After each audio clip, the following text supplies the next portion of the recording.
Nkosi yami, ngifuna ukukhuluma nabantu ababili namhlanje. Number 1, ngifuna ukukhuluma nomuntu odlula esimeni namhlanje, kube khona umuntu ofuna ukuyibona eyinto ethile kusasa. Ngoba number 1, you can never be something that you've never imagined yourself. Ngamanye amagama, awukwazi ukuba yinto ongazange uyibone yona uyiyona, kodwa yonke into ofuna ukuba yiyona kumele uqale namhlanje uyibone uyileyo ungakabi yiyo. Ngoba abantu abazoba namandla okwenza inkulu abaqale bayibona beyinto bengakabi lutho, kodwa uma ungakwazi ukuyibona uyi-something, uma ungakwazi ukuyibona kusasa namhlanje, angeke ukwazi ukufika kwikusasa lakho. Kodwa kufanele ukuthi unamhlanje ukwazi uku-imagine ikusasa lakho ungakafiki kulo, ube nesambulo sala oyakhona ungakafiki. Ngoba abantu abazokwazi ukuma nabantu abazothi behlaselwa bengagive up empilweni, abantu abathe beseyimpini kodwa beyibone sebephumile kuso, abantu abazokwazi ukuma bengagive up empilweni uma benza izinto, abantu abathe behlaselwa, bekhulunywa kabi, be-underminewa, bebukelwa phansi, betshelwa amagama kuthiwa ngeke beze bebe yilutho, abantu abakwaze ukuyipicturisha ekusaseni labo bengakafiki kuyona kusube yilutho kusasa. Kungenzeka inamhlanje lakho likutshela ukuthi uma wathi ikusasa lakho likhuluma enye into ngempilo yakho, ikusasa lakho lithi wena uzoba namandla, ikusasa lakho lithi uNkulunkulu unamacebo amahle ngempilo yakho, ikusasa lakho lithi khona engcono afuna. Abantu abafocusa kwinamhlanje labo bayahluleka lekusasa labo.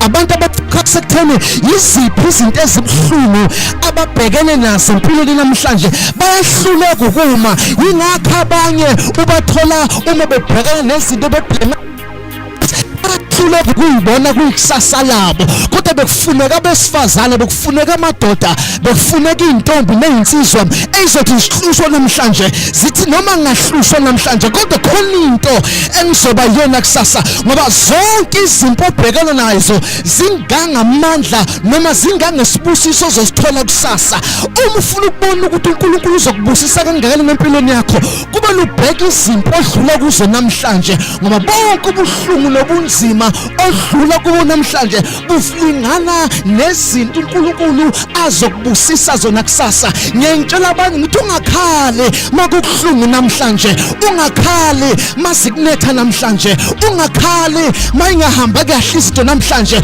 ungahambi kwaso kabi. Kuchaza ukuthi khona izinto ezinkulu ezizayo kusasa, kuchaza ukuthi kunesibusiso nje esingenakubalwa, esingenakukaleka uNkulunkulu asibusisayo. The more we suffer, it's the more he blesses us.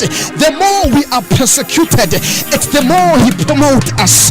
Abantu abafuna promotion kumele kuba abantu willing to go through sufferings. Nkosi yami, kodwa ngikhuluma nomuntu namhlanje umshado wakho uyabhidlika, kodwa ngikhuluma nomuntu namhlanje ibhizinisi lakhe lishona phansi, kodwa ngikhuluma nomuntu namhlanje ibandla lakhe lihlukene phakathi. Ngifuna ukukhuluma nawe ukuthi uNkulunkulu esazokubusisa, uletha izimpi, uletha abazokuhleba, uletha abazokubukela phansi, uletha abazokuphama ngempilo yakho. Kodwa ngikhuluma nomuntu namhlanje obesefuna ukugive up empilweni, ebesefuna ukuphosa ithawula.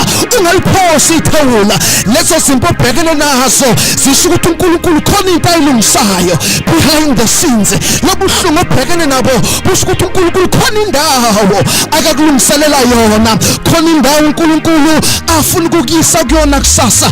Sukukhala, sukutatazela, sukublame abanye abantu, sukublame abazali bakho, sukublame abangani bakho. Ungabablame, but God is preparing you for something greater, for something big. Ukulungiselela into uNkulunkulu enamandla, khona into enamandla uNkulunkulu ayilungiselayo, alungisela impilo yakho. Okwakho is in the Lord.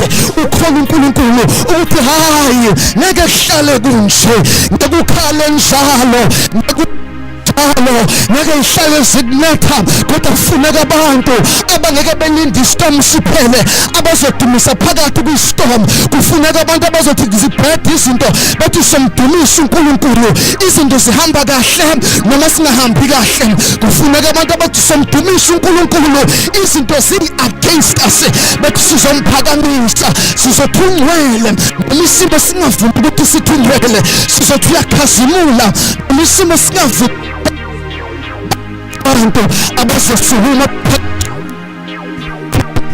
sayeka kodwa ngiyazi umhlengi wami ukhona abazokhuluma njengoJobe elithi iBhayibheli walahlekelwa yikho konke nakho walahleka imfuyo yakhe walahleka abantwana bakhe kodwa simthola khuluma encwadini kaJobe 23 verse 10 uthi uyayazi indlela yami uthe sengivivinyile ngiyakuphuma nginjengegolide ngoba hayi ngoba uhlushwa wena uyavivinywa nje hayi ngoba bengakuthandi wena uyavivinywa nje hayi ngoba uNkulunkulu ekhohliwe uyavivinywa nje hayi ngoba uNkulunkulu ekugcolile uyavivinywa nje uthupha uJobe esengivivinyile ngiyakuphuma nginjengegolide ngamanye amagama uphelela ukhona manje ngamanye amagama uphelele kule level okuyona manje ngamanye amagama ngakuphelele la ukhona njengamanje kodwa uNkulunkulu khona into my God ayihlelela impilo yakho okwakuphakamisa amehlo akhe entabeni bese ubheka ulindele usizo lwakhe khona